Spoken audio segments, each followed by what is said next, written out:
हाँ, आपने तो गमछा तो फेंक दिया, आपका नेता ने, आपको समझ में नहीं आया। ये हमारे गमछा में, आप सुन लीजिए, इतिहास को स्मरण कीजिए।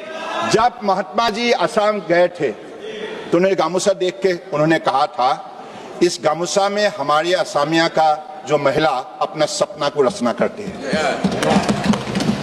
तो आपने इतने बड़े एक वस्त्र को आपने कभी भी आपने पढ़ नहीं पाया, सीख नहीं पाया, क्योंकि आपने हमारे विरासत के बारे में आपका कुछ भी ख्याल नहीं है। परम आदरणीय प्रधानमंत्री जी ने कहा है, विकास भी विरासत भी।